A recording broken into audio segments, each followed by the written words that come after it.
안녕하세요. 안녕하세요. 네, 등기법 빨리 진행을 하죠. 오늘 좀 어려운 거 할 거예요. 1번을 보시면 다음 중 부동산 등기에 관하여 타당한 것은 1번 대지권을 등기한 건물의 등기 기록에는 건물만에 관한 소유권 이전의 등기를 할 수도 있다. 맞았습니까? 네, 틀렸죠. 대지권의 일체성을 물어보는 문제인데 요즘 자주 출제가 되죠. 여기 집합 건물이 이렇게 존재합니다. 다 아시는 거예요. 여러 번 했던 거라서. 자이 아파트 1001동 건물이고, 그 다음에 여기는 101호, 202호, 303호쯤 될 겁니다. 그리고 여기 대지가 이렇게 존재할 테고, 요 303호 소유자는 갑인데, 요 갑이 303호를 소유하기 위해서는 이 대지를 사용할 수 있는 권리가 있어야 되죠. 대지 사용권이 있어야 될 겁니다. 이 대지 사용권은 소유권, 지상권, 전세권, 임차권이 대지 사용권이 되는데 당연히 토지에 대한 권리니까 토지 등기부에 되어 있을 거예요. 다만 건물 등기부에 대지권 등기가 실행이 되면 대지 사용권이라는 용어는 버리고 대지권으로 바뀐다고 했죠. 지금 건물 등기부에 대지권 등기가 된 상태예요. 그래서 갑은 9분의 1 갑이 가지고 있을 겁니다. 이때 이 갑은 대지권을 자신이 가지고 있으면서 303호만 을에게 소유권 이전 등기를 할 수가 있느냐? 있습니까? 없습니까? 없죠. 대지권의 일체성이 깨져버리죠. 두 번째, 을에게 소유권 이전에 가등기를 해줄 수가 있느냐? 있습니까? 없습니까? 소유권 이전에 가등기 다음에는 본등기가 나오죠. 따라서 이 본등기가 이게 안 되니까 이것도 안 되겠죠. 그럼 가등기도 할 수 없을 겁니다. 또한 저당권 등기를 해줄 수 있느냐? 있습니까? 저당권이 실행이 되면 경매 절차를 통해서 경락인에게 소유권이 이전이 돼버리죠. 따라서 저당권 등기도 소유권 이전 등기가 뒤따라 나와요. 이게 안 되니까 이것도 안 될 겁니다. 그 다음에 환매 등기 해줄 수 있습니까? 환매 등기 당연히 안 되겠죠. 환매 등기도 해줄 수가 없습니다. 그럼 가압류 가처분 같은 처분 제한 등기도 해줄 수 있습니까? 이런 것들도 안 돼요. 왜냐면 이런 등기는 전부 다 뒤에 무슨 등기가 뒤따라 나옵니까? 소유권 이전 등기가 뒤따라 나오는 등기들이에요. 따라서 이게 안 되는 것처럼 이거 전부 다 불가능합니다. 그러면 갑은 을에게 대지권을 자신이 가지고 있으면서 303호만 을에게 전세권 등기를 해줄 수 있습니까? 이건 가능하죠. 왜냐면 소유권을 여전히 갑이 갖고 있는 상태죠. 을은 전세권만 가졌을 테고. 두 번째, 을에게 임차권 등기를 해줄 수 있습니까? 이건 가능하겠죠. 그래서 이건 다 가능하지만 두 번째, 요 갑은 303호를 자신이 가지고 있으면서 대지권만 을에게 대지권 지분이니까 지분 이전 등기 해줄 수 있느냐? 지분에 대한 소유권 이전 등기를 해줄 수 있느냐? 됩니까? 안 됩니까? 이것도 안 되겠죠. 마찬가지로 소유권 이전에 가등기 해줄 수 있습니까? 이것도 안 될 겁니다. 저당권 등기 해줄 수 있습니까? 안 될 겁니다. 환매 등기 당연히 안 될 테고 처분 제한 등기도 불가능합니다. 그러면 303호를 갑이 자신이 갖고 있으면서 대지권만 을에게 지상권 등기, 지역권 등기, 전세권 등기, 임차권 등기 이러한 등기 해줄 수 있습니까? 네? 해줄 수 있다고 했나요? 제가 그런 적 없는데 이런 등기 해줄 수 있습니까? 불가합니다. 왜 불가할까요? 지분이니까. 지분에 대한 용익권 설정이 가능합니까? 안 되죠. 따라서 이런 등기 해줄 수 없습니다. 이것도 안 되고 이것도 안 될 거예요. 다만 101호 소유자부터 303호 소유자 9명이 즉 전원이 요 등기 해줄 수 있겠습니까? 이건 지분이 아니죠. 이건 부동산 자체니까 이건 가능하다 이렇게 얘기를 할 겁니다. 그러면 지문을 다시 보시면 대지권을 등기한 건물의 등기 기록에는 건물만에 관한 소유권 이전 등기는 할 수도 있다. 틀렸겠죠? 네, 2번 관할 등기소에 하던 관할 등기소가 아닌 등기소에서 한 등기가 실체 관계와 부합하는 경우에는 그 등기는 무효입니까? 관할 위반의 등기는 절대로 효력을 인정할 수 없죠. 그렇죠. 그래서 무효가 될 겁니다. 3번 대지권 취지의 등기를 한 토지 등기 기록에는 대지권을 객체로 하는 저당권 설정 등기 할 수 있습니까? 대지권 취지 등기는 언제 하죠? 대지권 등기가 이루어지게 되면 등기관은 토지 등기 기록 해당 구에 직권으로 하죠. 그래서 대지권 등기가 됐다는 뜻이에요. 대지권 등기가 되면 대지권 지지 등기도 등기관이 직권으로 하게 될 겁니다. 그러면 대지권 지지 등기를 한 토지 등기 기록에 대지권을 객출하는 저당권 설정 등기 해줄 수 있습니까? 안 된다고 했잖아요. 여기 안 되죠. 안 되는 겁니다. 그 다음에 4번 경기도 광명시 철산동은 등기 명인이 될 수 있다. 있습니까? 국가나 지방자치단체는 법인이기 때문에 등기 신청 적격이 인정되겠죠. 그런데 국가나 지방자치단체는 등기 신청 적격이 인정이 되는데 국가나 지방자치단체는 헌법이론상 법인이에요. 국가법인, 지방자치단체 법인이라고 불러요. 그래서 공법인입니다. 공법인. 그런데 이 지방자치단체에서 문제가 되는 자가 있죠. 누굽니까? 읍면동리. 얘가 문제가 될 텐데 지방자치단체가 되기 위해서는 그 장이 공직선거법이라는 법에 의해서 선거에 의해서 선출이 돼야 돼요. 주민의 선거에 의해서 선출이 돼야 됩니다. 그런데 이 읍장님, 면장님, 동장님, 이장님은 공직선거법에 의해서 선출이 되는 것이 아니라 전부 다 뭡니까? 임명직이에요. 임명직이기 때문에 지방자치단체가 될 수 있다 없다?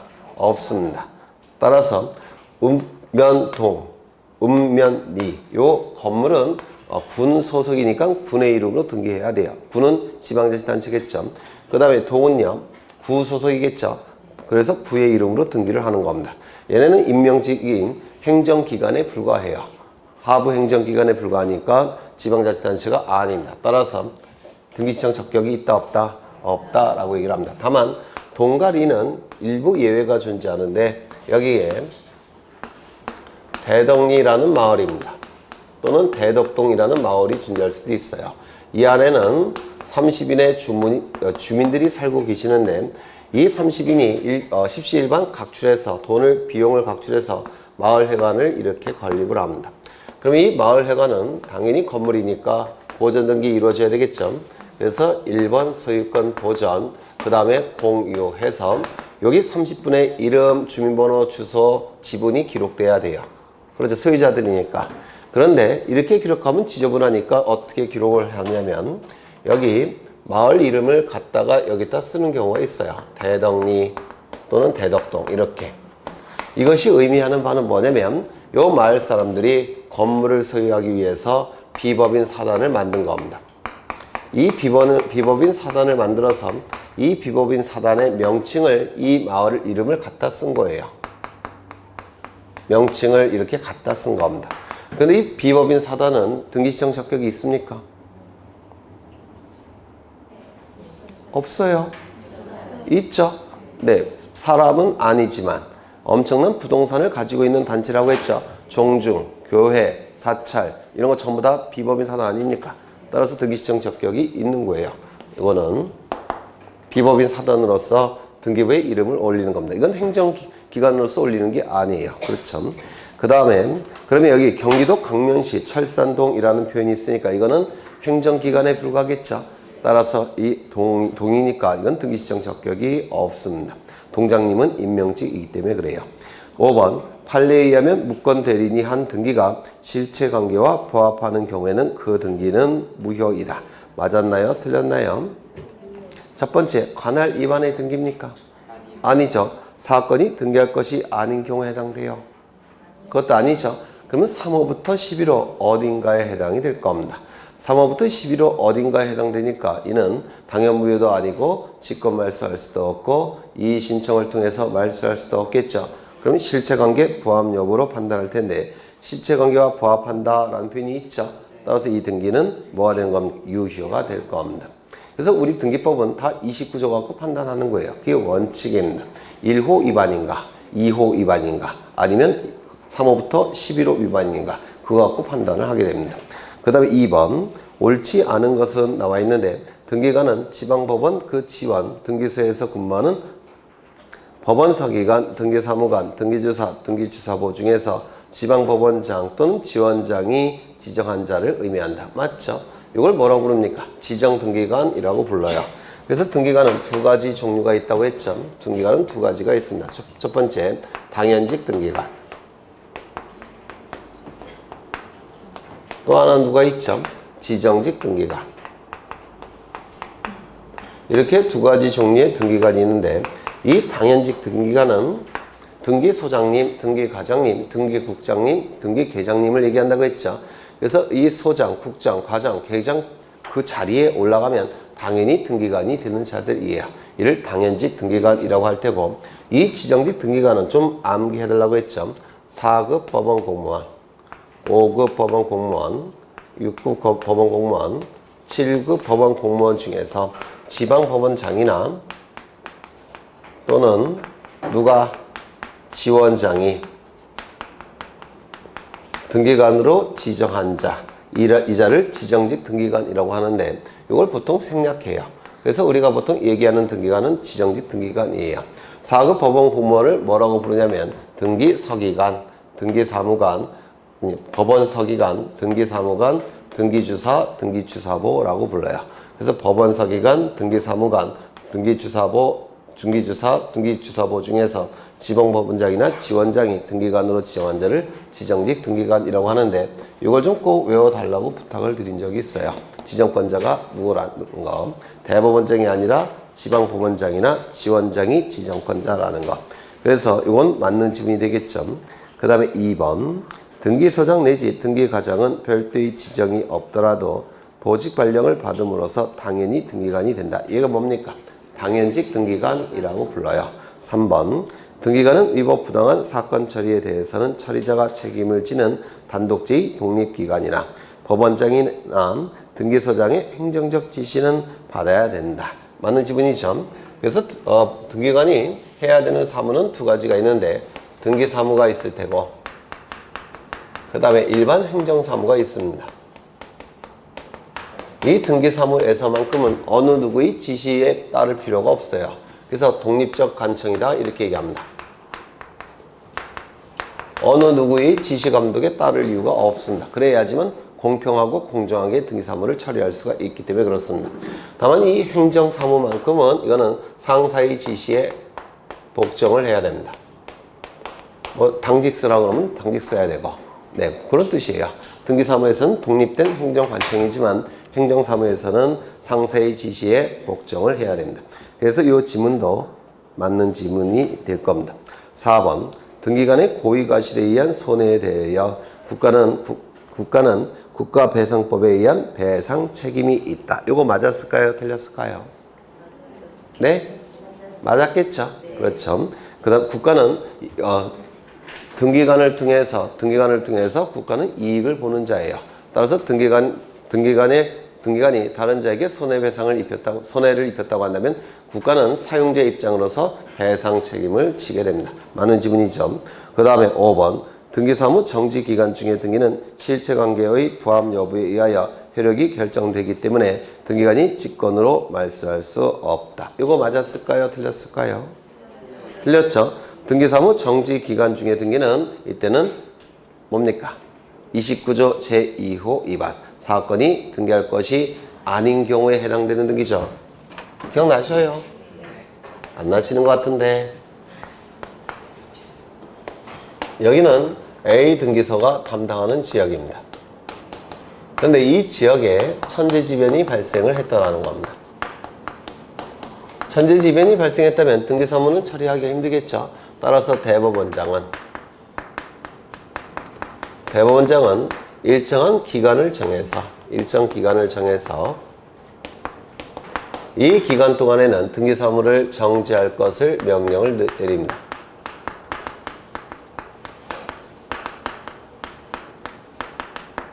그러면 이 기간 동안에는 등기가 이루어져서는 안 되겠죠. 따라서 이 기간 동안에 등기가 신청이 됐다면 사건이 등기할 것이 아닌 경우에 해당되니까 각하가 이루어져야 돼요. 다만 등기가 실행이 됐다면 29조 제2호에 해당이 되니까 뭐가 되는 겁니까? 당연무효, 직권말소, 이의신청의 대상이 되겠죠. 이를 등기사무 정지라고 얘기하는데, 이 정지의 명령권자는 누굽니까? 대법원장. 이거 기억해 두셔야 되고요. 두 번째, 요거 구체적인 기간이 주어지는 게 아니라 일정 기간이라고 표현되어 있습니다. 그 이유는 이 등기사무가 정지되는 기간은 짧으면 짧을수록 좋겠죠. 짧으면 짧을수록 좋기 때문에 이게 불확실한 개념으로 이렇게 규정되어 있는 거예요. 만약에 6개월, 1년 이렇게 규정이 되어 있다면 더 단축시키고 싶어도 시킬 수 없죠. 따라서 단축시킬 가능성이 있기 때문에 짧으면 짧을수록 좋기 때문에 요 일정 기간이라고 표현되어 있다는 겁니다. 그렇다면 이 기간 동안에 등기가 실행이 됐다는 겁니다. 그러면 그 등기는 사건이 등기할 것이 아닌 경우에 해당되니까 실행이 됐다고 하더라도 뭐죠? 29조 제2호 위반이니까 네? 당연무효, 직권말소 이 신청의 대상이 될 겁니다. 그래서 이건 좀 중요하니까 좀 기억해 두셔야 되죠. 그럼 실체관계 부합 여부를 판단할 이유가 있습니까? 없다라고 얘기할 겁니다. 3번 등기사무에 관한 설명으로 틀린 것은 1번 등기 신청은 신청 정보가 전산정보 처리 조직에 지정된 때 접수된 것으로 본다. 맞죠? 맞아요? 저장된 때 접수된 것으로 본다. 저장 시점이 접수 시점이고 접수 시점이 등기의 효력 발생 시점이고 등기의 효력 발생 시점이 물권 변동 시점이겠죠. 한 동의 건물을 구분한 건물의 경우 한 동 건물에 속하는 전부에 대하여 한 개의 등기 기록을 사용한다. 맞습니까? 맞아요? 맞아요? 안 맞아요? 맞죠? 네. 그래서 이 지판건물 등기부는 전체가 한 개의 등기부이기 때문에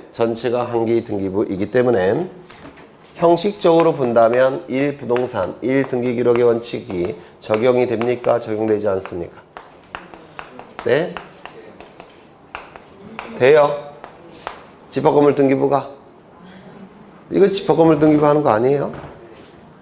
거기 한 동의 건물을 구분한 건물의 경우라는 표현이 있죠. 이건 구분건물 등기부를 얘기하는 거예요. 집합건물 등기부. 그렇죠. 그럼 한 동 건물에 속하는 전부에 대해서 한 개의 등기 기록을 사용한다. 이거 맞아요? 틀려요? 맞았죠? 그러면 이는 법적인 구분 건물은 9개인데 법적인 등기부는 몇 개예요?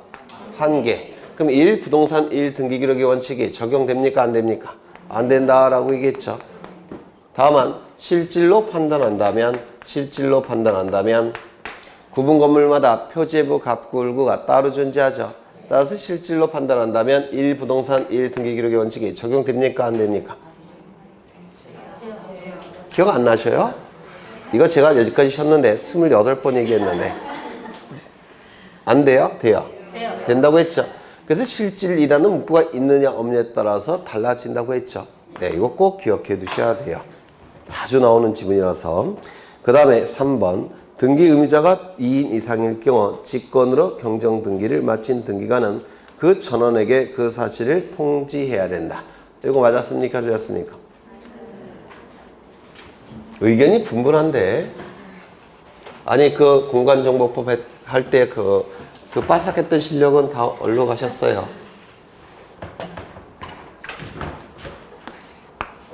경정 등기는 이거 굉장히 중요하다고 말씀을 드린 적이 있는데 원시적 일부 불일치가 발생했을 때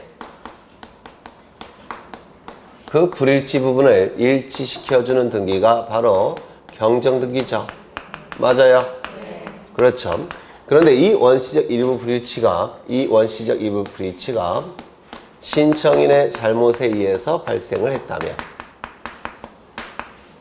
이 경정등기는 신청인의 신청에 의해서 경정등기가 이루어지게 됩니다.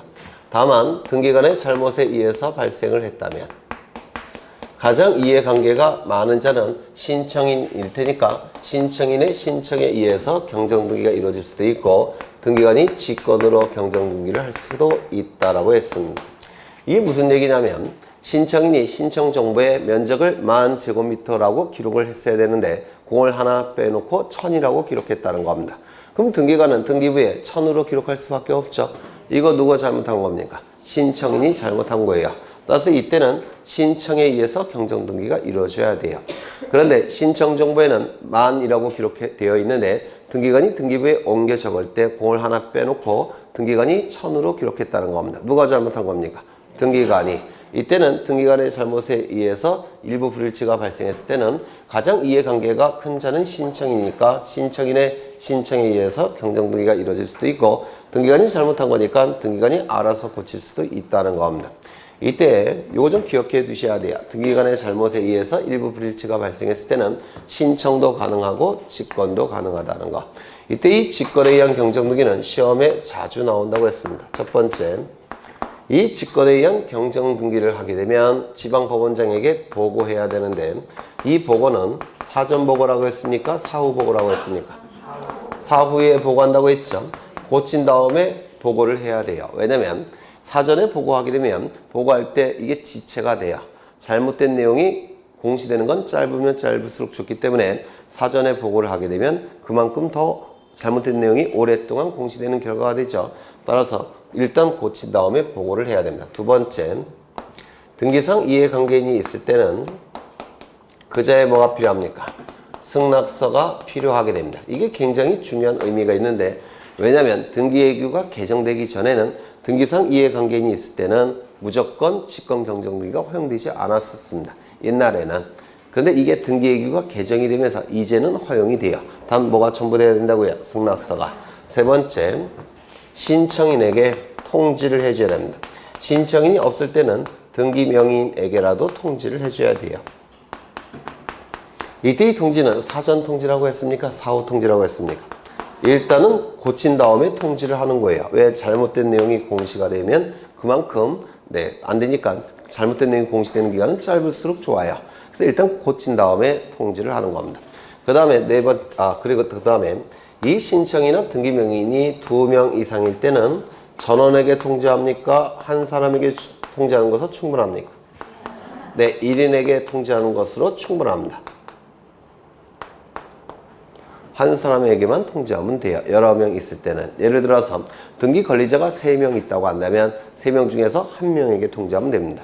등기 의무자는 1명, 등기 권리자 3명. 이러면 등기 권리자 3명 중에서 1명. 그 다음에 등기 의무자는 1명밖에 없으니까 1명. 이렇게 통지를 해야 된다는 겁니다. 1명에게 통지해도 된다는 거예요.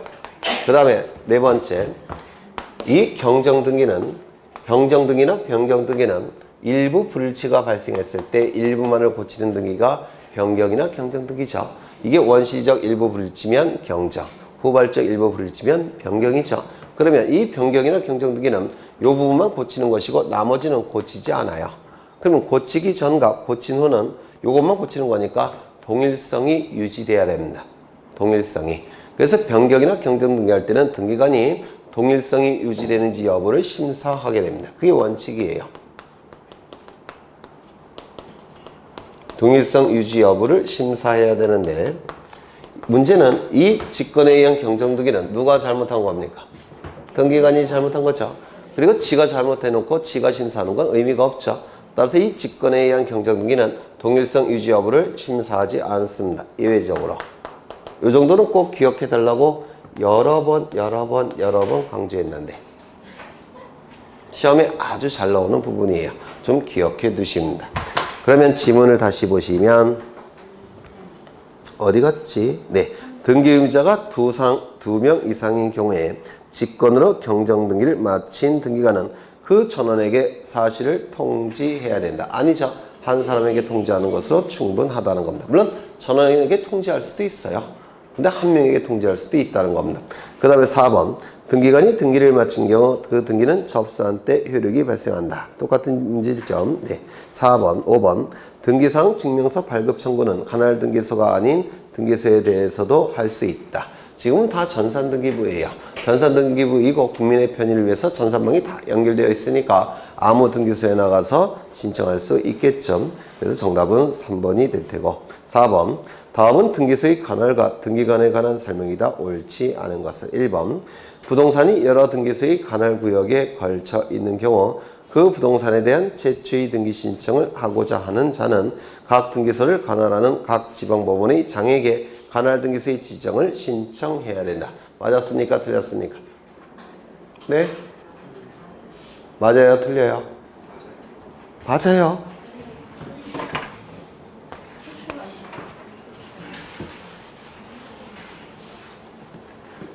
이 등기법 같은 경우는 평소에 공부를 안 해놓으시면 좀 어려워져요. 네.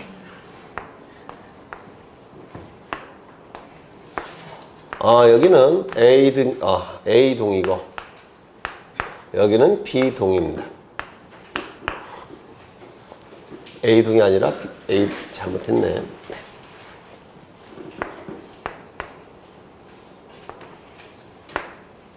여기는 A시고 여기는 B시예요. 그러면 이 시군구를 쪼갠 게 뭐죠? 동이죠. 맞아요. 동이죠. 그럼 이 동은 지번부여 지역이죠. 맞아요. 그러면 이렇게 지번부여 지역 안을 이렇게 쪼갠 거지 뭐죠? 필지. 그럼 맞습니까? 이렇게 지번부여 지역을 쪼갠 것이 필지라는 개념이에요. 그러면 한 필지가 이렇게 존재할 수 있을까요? 없을까요? 한 필지가? 네? 여기가 먼저 쪼개진 다음에 그 안에 이렇게 나눈 것이 필지라고 했죠. 그러면 한 필지가 이렇게 양쪽에 걸쳐서 이렇게 존재할 수 있습니까? 없어요. 한 필지가 이렇게 존재할 수는 없습니다. 그런데 건물은 이렇게 존재할 수 있습니까? 있죠. 이 건물을 신축한 자는 갑인데 갑은 보전 등기를 신청해야 될 겁니다. 그런데 문제는 지금 보전 등기소는 보통 시군구마다 하나씩 설치되어 있으니까 이건 A 등기소 관할 지역이고 여기는 B 등기소 관할 지역입니다. 그러면 이 갑은 어느 등기소에 가서 보전 등기를 신청할지가 문제가 되더라는 겁니다. 이때는 A 등기소도 담당하고 B 등기소도 같이 담당하고 있는 공통의 상급 법원의 장에게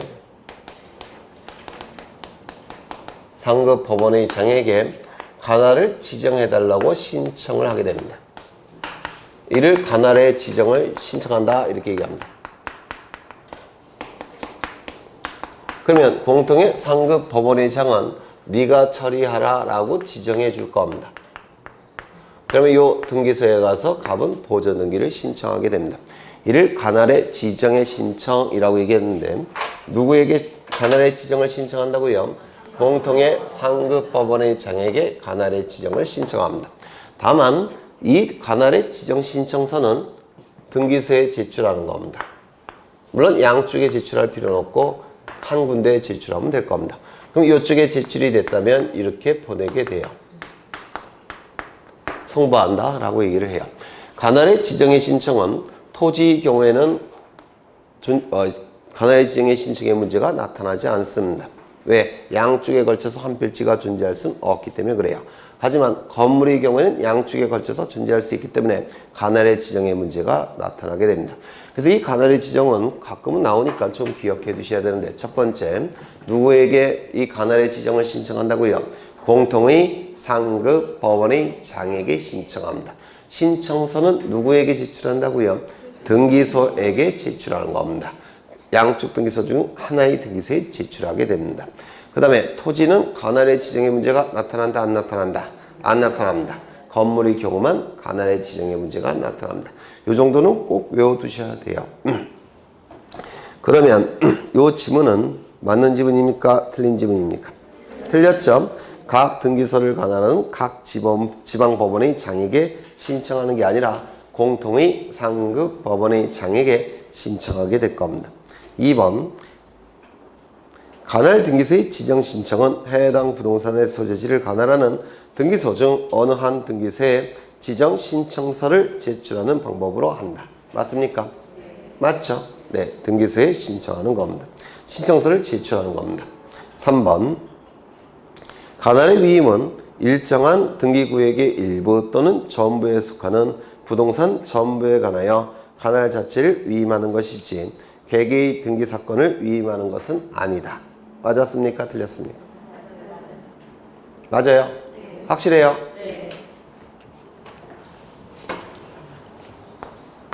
이것도 여러 번 한 건데 이쪽은 A 등기소 관할 지역입니다. 그리고 여기는 B 등기소 관할 지역이에요. 그런데 이쪽은 신도시이더라는 겁니다. 따라서 인구는 30만이 살고 있어요.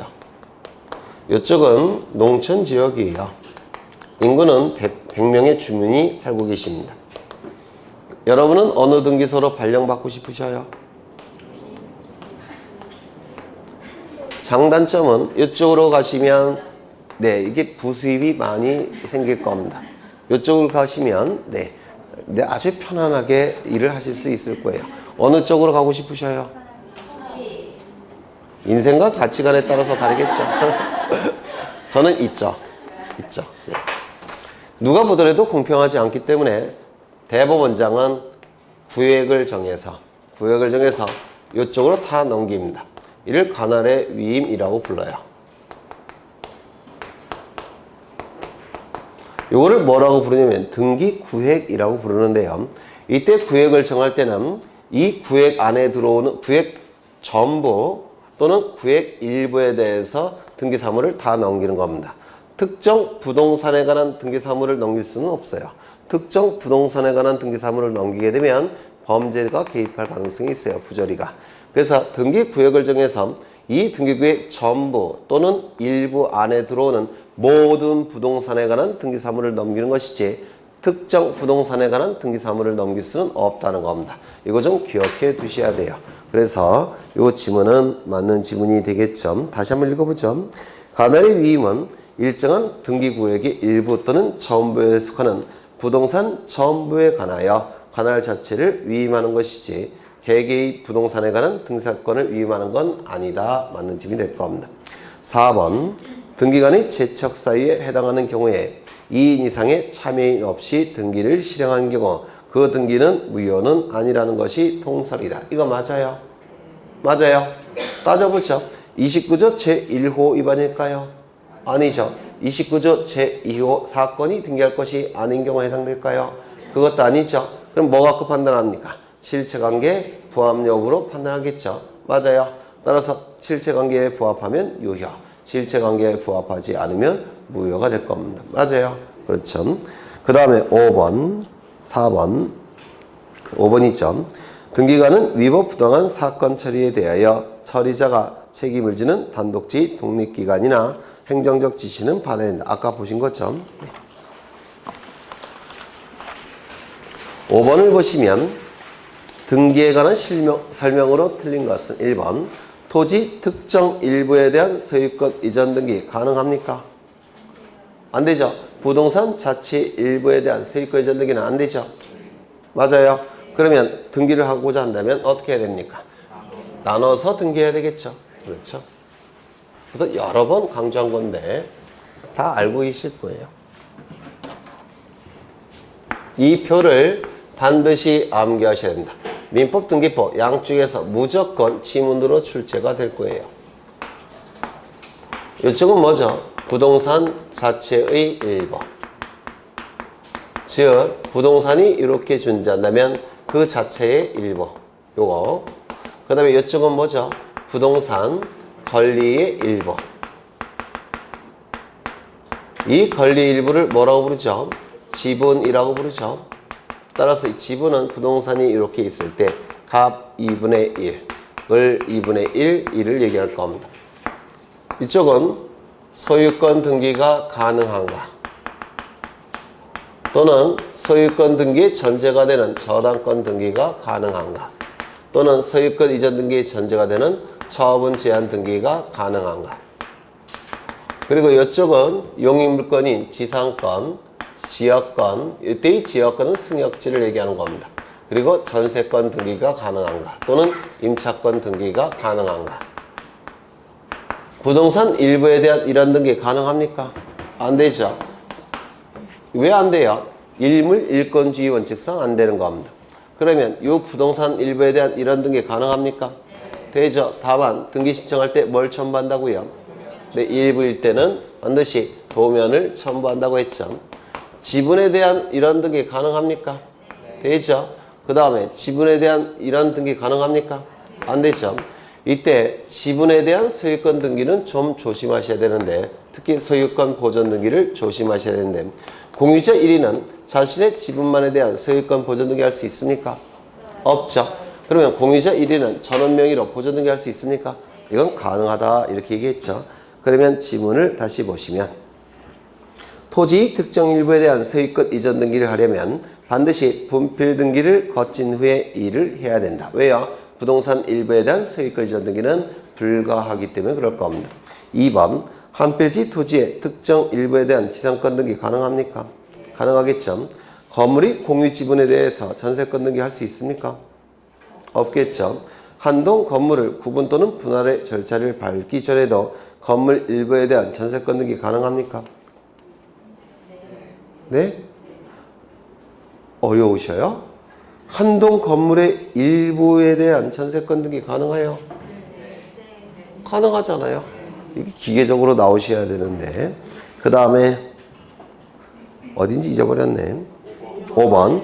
유증을 원인으로 하는 소유권 이전에 있어서 특정 유증은 등기 없이도 물권 변동의 효력이 발생한다. 맞았습니까? 틀렸습니까? 틀렸죠. 그래서 이 유증은 올해 아마 시험에 출제가 되지 않을까 싶은데요. 유증은 아마 올해 출제가 될 겁니다.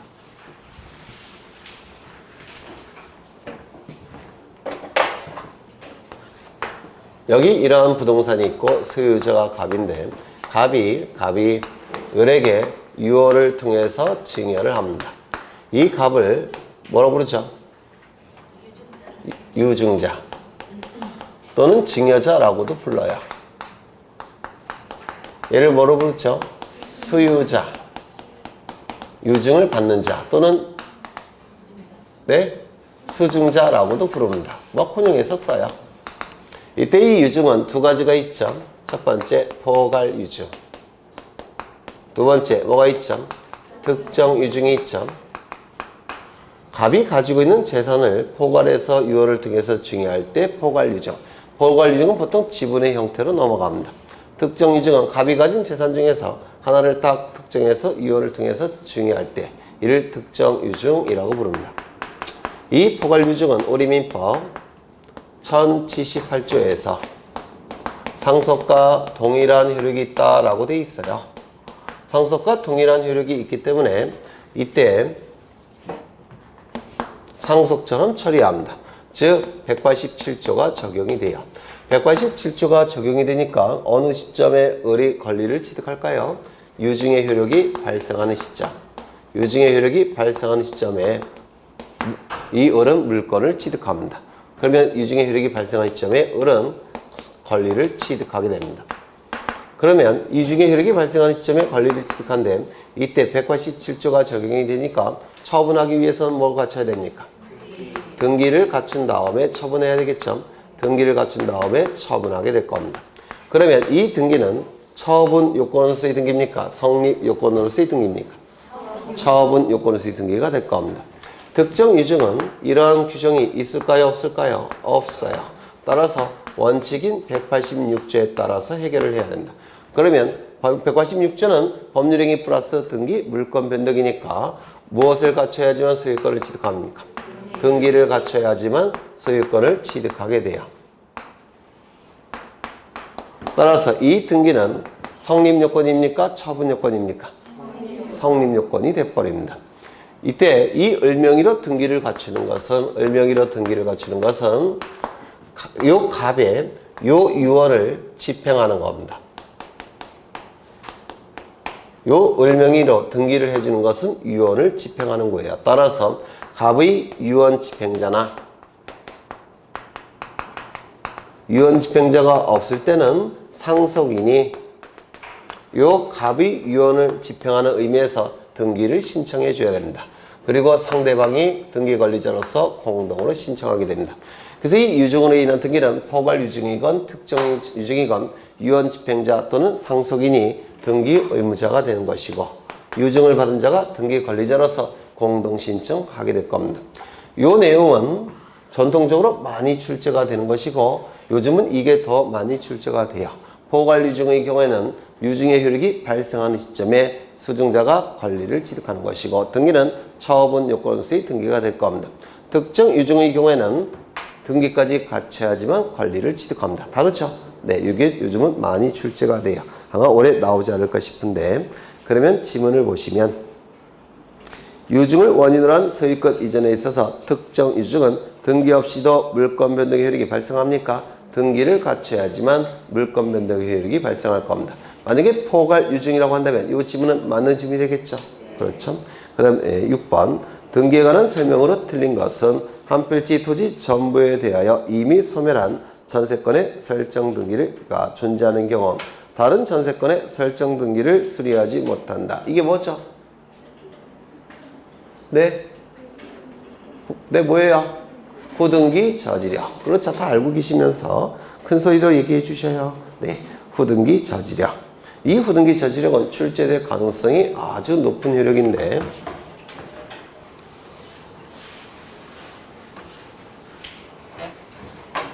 여기에 이러한 부동산이 있고 소유자가 갑입니다. 갑이 을에게 전세권을 설정해줘요. 그래서 을은 전세권 설정 등기를 할 테고 전세권을 취득하게 될 겁니다. 그런데 설정 계약에서 정한 존속기간이 만료가 됐다는 겁니다. 존속기간이 만료가 됐고 전세금도 반환이 된 상태예요. 전세금도 반환이 됐다고 한다면 이 전세권 소멸되었을 테고 이건 뭘 의미하느냐면 용익물권성이 소멸되었다는 뜻이에요. 이거는요 담보물권성도 소멸되었다는 뜻입니다. 그러면 이 전세권 소멸되었으니까 이 등기는 어떻게 해야 됩니까? 말소해야 되겠죠. 맞아요. 그런데 말소하지 않고 내버려 뒀다는 겁니다. 그래서 등기부에는 이렇게 등기가 실행된 상태예요. 1번 전세권 설정 을. 그럼 이 등기는 전세권이 소멸된 상태니까 무효인 등기겠죠. 무효인 등기지만 등기부에 남아있다면 형식적으로 남아 확정된 효력은 있다라고 얘기합니다. 형식적으로 남아 확정된 효력은 있다 이렇게 얘기를 해요. 이때 을의 전세권이 소멸되었을 테니까 갑은 다른 자에게 전세권 설정 계약을 체결해 줄 수 있겠죠. 전세권 설정 계약을 체결할 겁니다.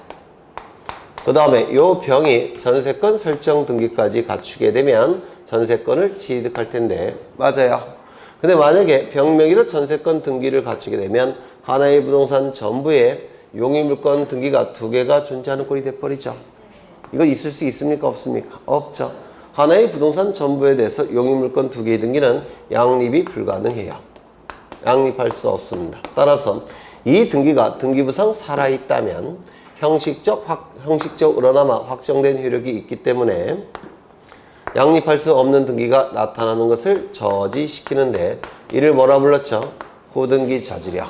따라서 이것과 양립할 수 있는 등기가 여기에 나타날 수 있습니까? 없습니까? 없다라고 얘기를 할 겁니다. 그래서 이를 후등기 저지력 또는 형식적 확정력이라고 부르죠.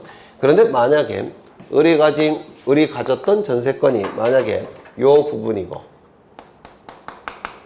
병이 취득하려는 전세권이 만약에 요 부분이라고 한다면 그러면 이 2개의 등기는 양립이 가능할까요? 불가능할까요?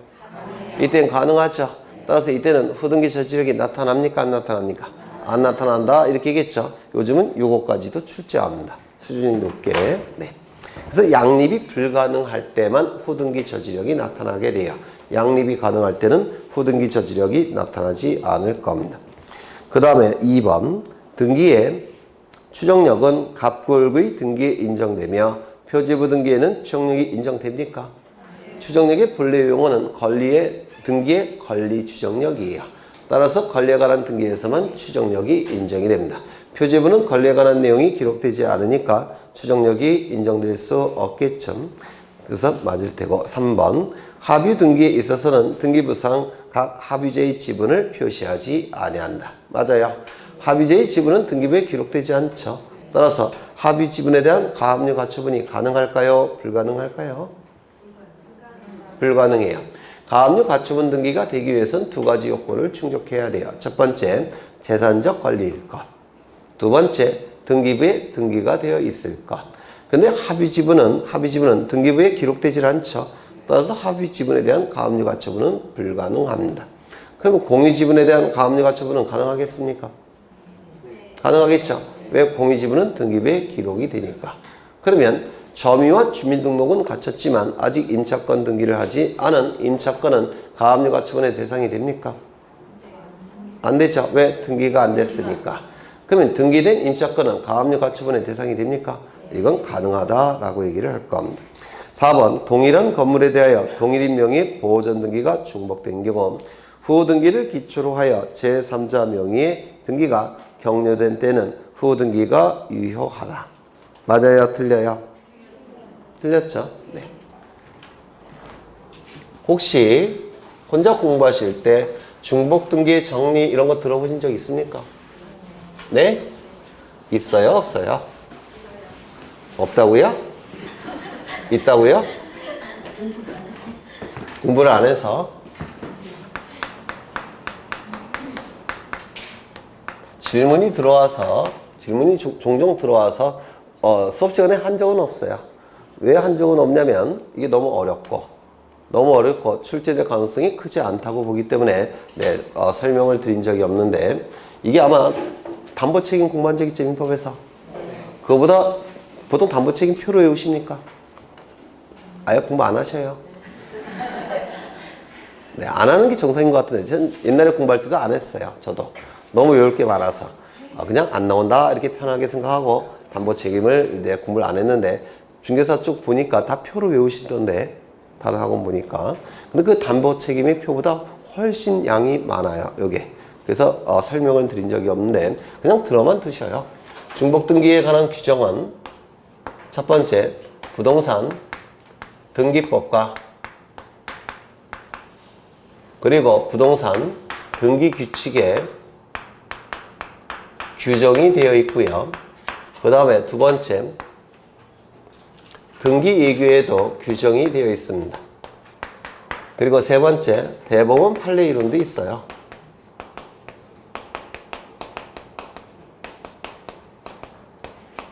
그래서 중복등기에 관한 논의는 요 세 군데에서 논의가 이루어집니다. 중복등기에 관한 논의는 이때 이 대법원 판례 이론이 여러분에게 설명을 드린 거예요. 이때 보존등기 명의인이 동일인이라고 한다면 그때는 무조건 선등기기록 유효, 후등기기록 무효라고 했죠. 기억나셔요? 보존등기 명의인이 다른 사람일 때는 선등기기록 유효, 후등기기록 무효지만 선등기기록이 당연 무효일 때는 후등기기록이 유효하다라고 했는데, 혹시 기억나셔요? 안 나시는 분 손 들어보셔요. 네? 여러분을 당최 믿을 수가 없어서 여기 2층짜리 건물이 있는데, 먼저 누군가 보존등기를 신청해서 표제부가 만들어졌고 갑구 만들어지고 을구도 만들어집니다. 그러면 나중에 누군가 보존등기를 신청했다면 각하해야 되겠죠. 각하가 돼야 되는데 각하를 하지 않고 등기가 실행이 됐다는 겁니다. 그러면 동일한 부동산에 대해서 등기부가 두 개가 만들어지죠. 중복적으로 등기가 된 것이죠. 이걸 중복등기의 문제라고 불러요. 그래서 이중으로 보존등기가 이루어지게 되면, 보존등기가 실행이 되면 등기부가 두 개가 만들어지죠. 이걸 중복등기라고 불러요.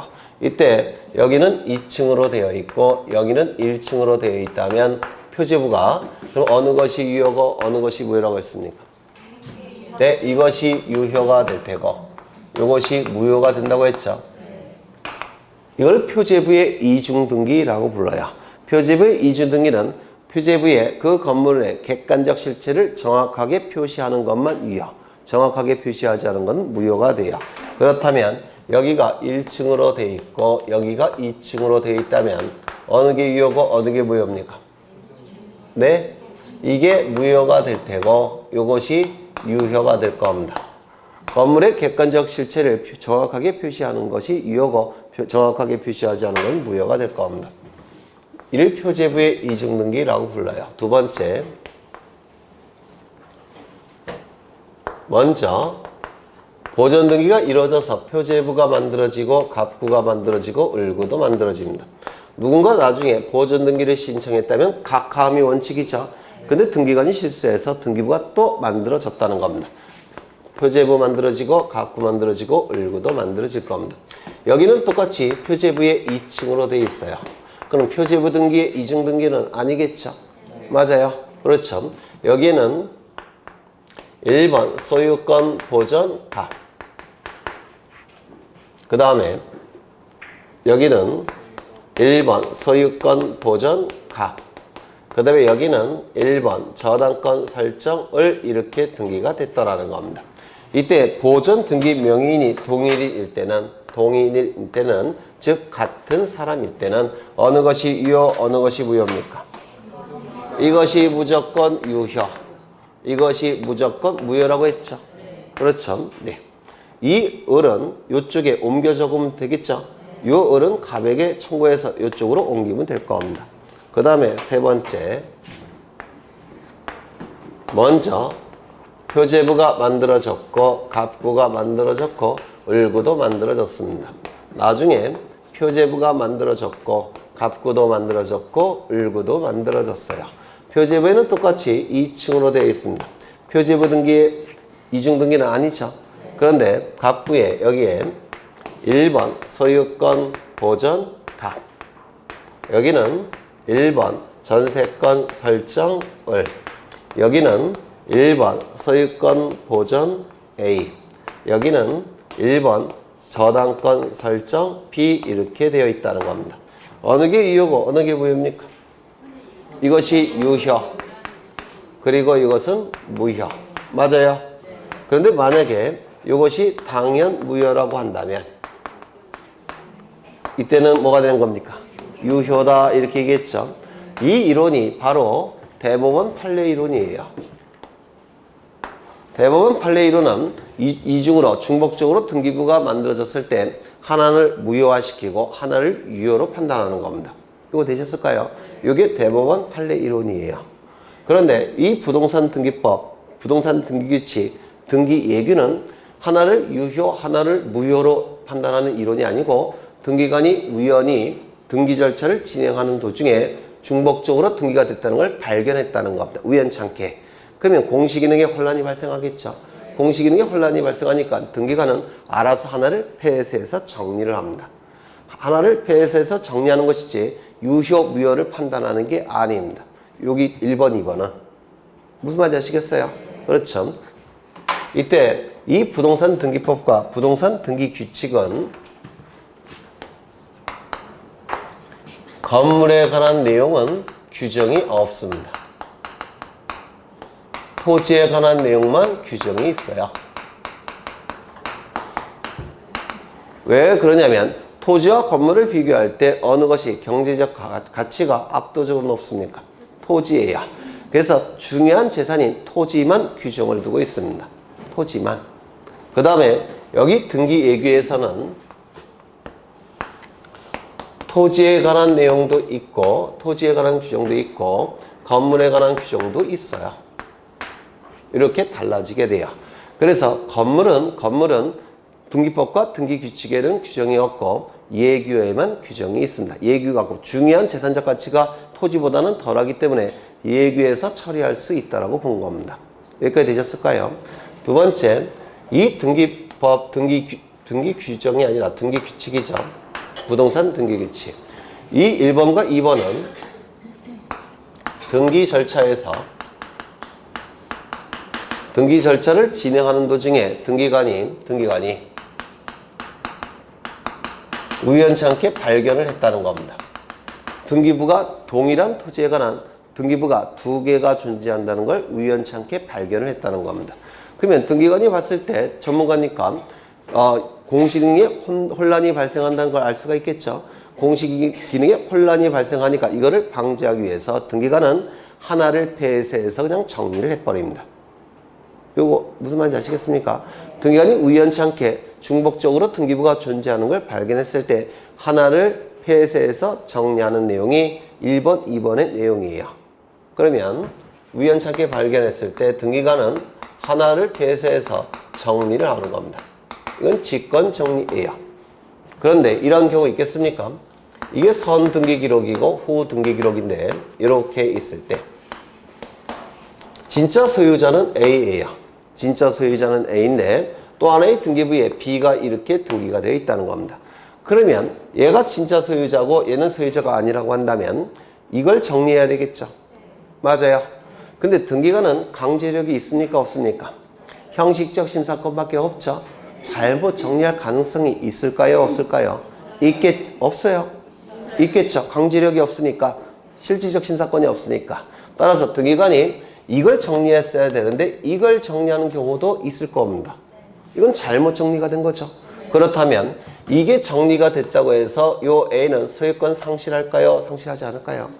상실하지 않습니다. 이건 유효, 무효를 판단하는 게 아니에요. 유효, 무효는 대법원에서 판단하는 겁니다. 이거는 유효, 무효를 판단하는 게 아니라 등기부가 두 개가 있다는 걸 우연히 발견했을 때 공시기능의 혼란을 방지하기 위해서 등기관이 알아서 하나를 폐쇄하는 겁니다. 무슨 말인지 아시겠죠? 그렇다면 이는 이 등기관의 직권 정리는 실체의 권리관계에 영향을 미칠까요? 미치지 않을까요? 미치지 않습니다. 유효, 무효를 판단하는 게 아니라 하나를 그냥 폐쇄해서 정리하는 겁니다. 실체의 권리관계에 영향을 미치지 않습니다. 그렇다면 만약에 A가 권리자인데도 불구하고 이게 폐쇄돼서 정리가 됐다면 A는 가만히 있을까요? 안 있을까요? 가만히 안 있겠죠. 어디로 갈까요? 법원으로. 그렇죠. 그래서 잘못 정리가 됐다면 그럴 수가 있기 때문에 법원으로 갑니다. 즉 소송을 제기하더라는 겁니다. 되셨나요? 그럼 법원은 판단해야 되겠죠. 법원은 강제력이 있을까요? 없을까요? 강제력이 있습니다. 그럼 어떤 유효, 무효를 판단할 수 있겠죠. 그 유효, 무효를 판단하는 방법이 뭘까요? 요겁니다. 되셨을까요? 그래서 민법과 등기법에서는 이게 출제가 되는 것이지 이거는 나올 가능성이 별로 없다고 본 겁니다. 이게 너무 어렵기도 하고. 그러면 이제 여기까지 일단 보셨으니까 조금 더 보죠. 네. 이때 이 부동산 등기법과 부동산 등기 규칙은 건물에 대해서는 규정이 없고 토지에 대해서만 규정이 있는데 그 이유는 토지가 훨씬 경제적 가치가 높기 때문에 법과 등기 규칙에서는 직접적으로 토지에 대해만 규정을 둔 겁니다. 건물은 등기예규에서 다루면 충분하다고 봤기 때문에 이 건물은 등기예규에서만 규정을 두고 있어요. 이때 중복 등기를 정리해야 되는데 정리의 기준은 이게 아니지. 정리의 기준은 토지는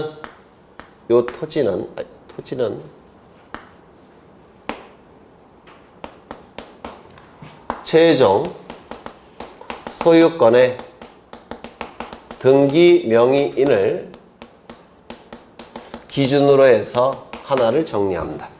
정리하는 방법이, 즉 폐쇄시키는 방법이 이 토지의 경우에는 최종 소유권의 등기 명의인을 기준으로 해서 하나를 정리합니다. 그런데 원래는 무엇을 기준으로 정리하는 게 원칙일까요? 아니요. 최종 소유권의 등기 명의인이 기준이 돼서 안 되고 원래는 보존 등기 명의인을 기준으로 해서 정리를 함이 원칙이에요. 그렇겠죠? 왜냐하면 등기부가 하나가 있다면 이미 등기부가 만들어졌다면 나중에 누군가 보존 등기 신청했을 때 어떻게 함이 원칙입니까? 각하 결정을 함이 원칙이죠. 맞아요. 그런데 그렇다면 보존 등기 명의인을 기준으로 정리하는 게 이게 원칙이에요. 이거 이해가 되실까요? 그런데 토지의 경우에는 보존 등기가 어느 때쯤 이루어졌을까요? 네? 언제쯤 보존 등기가 되어 있을까요? 토지의 경우에는? 네? 등기제도가 처음 만들어졌을 때 토지에 대한 보존 등기가 이루어졌겠죠. 등기제도 처음 만들어졌을 때가 언제일까요? 일제시대예요. 100년 정도 됐습니다. 100년. 그럼 100년 전에 토지에 대한 보존 등기가 이루어졌을 텐데 100년 전에 보존 등기가 이루어졌을 때 그 자료가 지금 남아있을까요? 안 남아있을까요? 남아있지를 않습니다. 따라서 토지의 경우 보존 등기 명의는 기준으로 정리가 되면 이게 제대로 정리가 안 돼요. 너무 옛날에 보존 등기가 됐으니까. 맞습니까?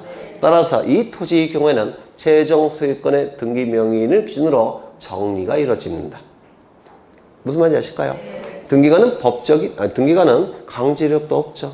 따라서 최종 소유권의 등기 명의인을 기준으로 이걸 하나를 정리하게 됩니다. 법원은 강제력이 있을까요? 없을까요? 있죠.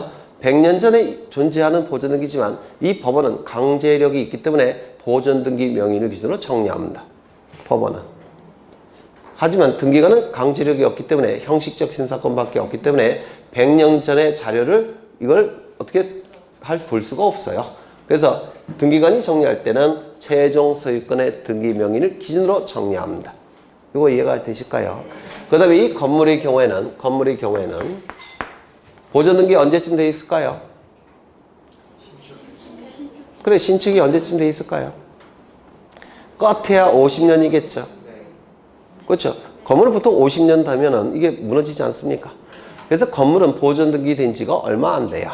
따라서 건물의 경우에는 보존 등기 한 지가 얼마 안 되니까 그 자료를 충분히 등기관은 구할 수가 있어요. 따라서 건물의 경우에는 보전 등기 명의인을 기준으로 정리합니다.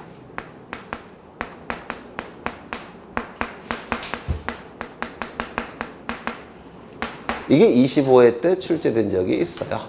건물의 경우에는 보전 등기 명의인을 기준으로 정리하는 것이고 토지는 최종 소유권의 등기 명의인을 기준으로 정리하게 됩니다. 되셨을까요? 그렇죠. 그러면 이제 정리하는 방법을 대략적으로 보겠습니다. 너무 스트레스 받지는 마시고요. 아, 저런 게 있구나 이렇게 생각하시면 될 거예요. 너무 스트레스는 받을 필요가 없습니다. 여기는 실제 권리관계에 영향을 미치지 않는다고 그랬죠. 대법원 판례는 실제 권리관계에 영향이 있을까요? 없을까요? 왜? 최종 판단이니까. 맞아요. 최종 판단이니까. 토지는 무엇을 기준으로 정리한다고 했죠?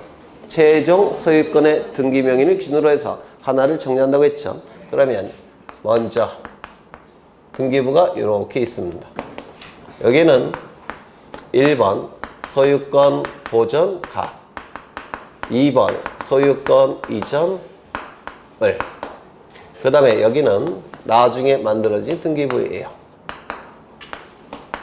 1번 소유권 보전 A, 2번 소유권 이전을 이렇게 등기가 되어 있다는 겁니다. 그럼 등기관이 우연찮게 발견을 했다는 겁니다. 우연찮게. 그러면 하나를 폐쇄해서 정리해야 되겠죠. 이때 토지의 경우에는 뭘 기준으로 정리한다고요? 최종 소유권의 등기 명의를 기준으로 정리하게 됩니다. 그러면 여러분이 등기관이라고 한다면, 네, 등기관이라고 생각을 해보시고 여러분이 등기관이라고 한다면 유효할 가능성이 있는 것을 존치시키고 암만 해도 무효일 가능성이 보다 높은 것을 폐쇄하겠죠. 어느 걸 폐쇄할까요? 소유권의 등기 명의인이 똑같아요.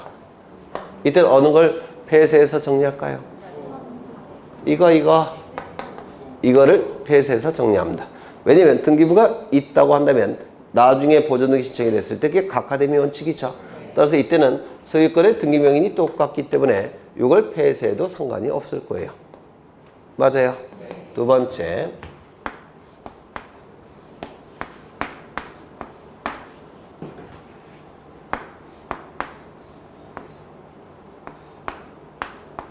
1번 소유권 보전 가, 2번 소유권 이전을, 그 다음에 여기는 1번 소유권 보전 A, 2번 소유권 이전을, 여기는 똑같죠? 위에랑. 맞죠? 그런데 여기 을구에 1번 저당권 설정 B 이렇게 등기가 되어 있다는 겁니다. 이쪽 등기부는 을구가 깨끗하고, 그러면 둘 중에 하나를 폐쇄해서 정리하고자 합니다. 등기관이. 어느 걸 정리하는 게 합리적일까요? 네? 네, 이걸 정리하게 됩니다. 누구의 이익을 보호하기 위해서? B의 이익을 보호하기 위해서. 이때 최종 소유권의 등기 명의는 똑같죠? 그렇죠. 이때는 B를 위해서, 얘는 똑같으니까 이걸 폐쇄해서 정리합니다. 등기관이 발견했을 때. 맞아요. 그렇죠. 그 다음에 그냥 들어만 두셔요.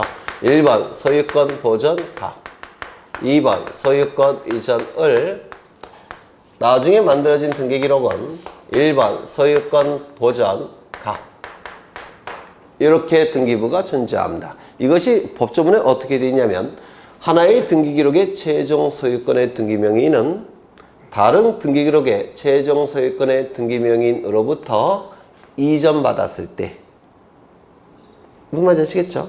네. 그때는 어느 걸 정리할까요? 상식적으로 여러분 등기관이라고 봤을 때. 네? 이거 정리하면 되겠죠? 아무 문제도 없겠죠? 네. 두 번째, 이름은 어떻습니까? 1번 소유권 보전 가, 1번 소유권 보전 가, 2번 소유권 이전 어느 걸 정리할까요? 네? 이때는 하나의 등기기록은 다른 등기기록의 최종 소유권의 등기명의로부터 이전받았죠. 따라서 이걸 정리해도 아무 문제 없겠죠. 네, 이때는 이걸 정리합니다. 되셨을까요? 하지 말까요?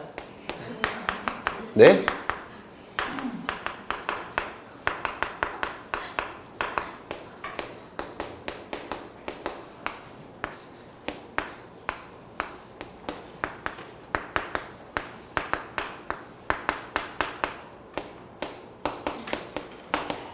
이렇게 두 개의 등기부가 만들어졌는데 여기에 등기원인이 뭐라고 기록되어 있냐면 수용이라고 되어 있습니다. 그리고 이쪽은 깨끗해요. 어느 것을 정리할까요? 왜요? 수용은 원시취득이죠. 원시취득이니까 원래는 보존등기 함이 맞죠? 근데 등기부가 있으니까 이전등기한 것이죠. 이거는 보존등기 역할을 하는 겁니다. 왜 토지에 대해서는 최종 소유권의 등기 명의를 기준으로 해서 정리할 수밖에 없다고 했죠? 보존등기가 너무 옛날에 이루어졌으니까.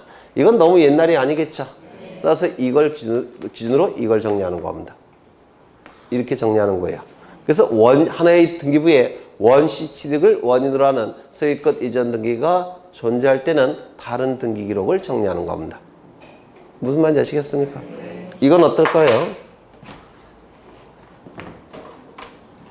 여기는 수용이라고 되어 있는데 여기에는 이런 게 없더라는 겁니다. 당연히 어느 걸 정리할까요? 요걸 정리하는 겁니다. 되셨죠? 네. 원시 취득을 원인으로 하는 소유권 이전 등기가 있는 등기 기록이 있을 때는 다른 등기 기록을 정리하는 겁니다. 요 정도가 바로 등기법과 등기 규칙에 나와 있는 건데 상식적으로 정리할 수 있을까요? 판단할 수 있을까요? 네. 두 번째, 건물에 관한 중복등기 정리를 볼 텐데 건물은 만들어진 지가 얼마 안 되니까 소유권 보존등기 명의인을 기준으로 정리하는 겁니다. 이게 원칙이에요. 보존등기 명의인을 기준으로 정리한다는 게. 그러면 이건 보존등기 명의인을 기준으로 정리하는 거니까 이것과 똑같은 방법이 될 수 있을까요? 없을까요? 없어요. 이건 최종 소유권의 등기 명의인을 기준으로 정리하게 되고 건물은 보존등기 명의인을 기준으로 정리하니까 방법이 같을 수가 없습니다. 다른 방법을 쓸 수밖에 없어요. 먼저 선 등기부가 존재합니다. 그리고 후 등기부가 존재하게 돼요. 그래서 1번 소유권 보존 가 1번 소유권 보존 가 보존 등기 명의인이 동일인입니다. 어느 걸 정리할까요? 상식적으로? 네, 잘 아시네요. 이걸 정리하는 거예요. 보존 등기 명의인이 동일일 때는 처음 등기부가 있을 때 나중에 보존 등기 시점 각하됐음이 원칙이죠. 따라서 이걸 폐쇄해서 정리합니다. 두 번째 1번 소유권 보존 가 나중에 등기부가 만들어졌는데 1번 소유권 보존 가 2번 소유권 이전 을 이렇게 등기가 되어 있다면 어느 걸 기준으로 정리할까요? 이건 좀 어려울 텐데. 네? 이걸 폐쇄해서 정리합니다. 이유는 옮겨 적으면 돼요. 이익이 해주면 됩니다. 되셨을까요? 네. 그 다음에 등기부가 두 개가 만들어졌는데 소유권 보존 가 2번 소유권 이전 을 소유권 보존 가 2번 소유권 이전 병 어느 등기 기록을 정리할까요? 후. 이건 정리는 기본 개념을 여러분이 알고 계셔야 되는데 등기관이 우연찮게 발견했을 때 공식 능력의 혼란을 방지하기 위해서 등기관이 알아서 하나를 처리해 주는 겁니다. 유효 무효를 판단하는 게 아니에요. 그렇죠? 네. 이때 어느 걸 정리한다고요? 아무것도 정리 못합니다. 정리를 못해요. 만약에 이걸 정리해보자. 가만히 있을까요? 난리칠까요? 권리가 소멸되는 효력은 없다고 했죠. 여전히 권리자예요. 이걸 정리하면요. 얘가 난리치겠죠. 따라서 보존 등기 명인이 동일하다고 하더라도 이렇게 최종 소유권 등기 명인이 다를 때는 정리를 못합니다. 난리칠 거니까. 되셨을까요? 그렇죠. 하나 더. 1번 소유권 보존 가 2번 소유권 이전 을 1번 소유권 보존 A 2번 소유권 이전 B 보존 등기 명인이 다른 경우 어느 걸 정리할까요? 이걸 정리한다고요? 그럼 얘가 가만히 있을까요? 등기소에 와서 난리치겠죠? 정리 못합니다. 이때도 정리 못하는 것이고 누가 결국은 판단을 해야 됩니까? 네? 법원이 판단해야 되는 겁니다. 법원이 판단할 때는 아까 보신 판례 이론 있죠? 그걸로 판단한 겁니다. 이렇게 분쟁이 발생할 가능성이 높은 경우는 등기관이 알아서 정리할 수가 없습니다. 무슨 말인지 아시겠죠? 이때는 법원이 판단을 하게 돼요. 이때는 이건 가능할까요? 을이 자신의 등기명의가 잘못됐다는 것을 자인하고 자신의 등기기록 이거 폐쇄를 신청할 수 있을까요? 없을까요? 이건 가능해요. B가 자신의 등기기록이 잘못된 것을 자인하고 자신의 등기기록 폐쇄는 신청할 수 있겠죠. 이건 가능해요. 하지만 다른 등기기록을 폐쇄를 요구할 수는 없습니다. 만약에 폐쇄를 요구한다면 뭘 받아내야 될까요? 판결. 그때는 법원의 판단으로 가는 겁니다. 이건 전부 다 등기관이 알아서 정리하는 것이라서 실제적 권리관계에 영향을 미치지 못하고 분쟁이 반드시 발생할 수 있다고 본다면 이때는 정리할 수가 없게 돼요. 되셨을까요? 네. 그러면 이 토지와 건물이 이렇게 정리 방법이 다른 이유는 하나는 최종 소유권의 등기 명의를 기준으로 하고 하나는 보존 등기 명의를 기준으로 하기 때문에 이렇게 달라질 수밖에 없는데요. 제가 볼 때는 요거가 출제되기는 쉽지 않을 테고 요거는 좀 기억해 두실 필요가 있는 것 같아요. 몇 점? 전체적인 이론. 요거는 좀 기억해 두실 필요가 있어 보입니다. 한번 출제가 됐으니까 25회 때. 요거는 출제하기 힘들어요. 너무 어려워서. 네. 잠시 쉬었다 하겠습니다.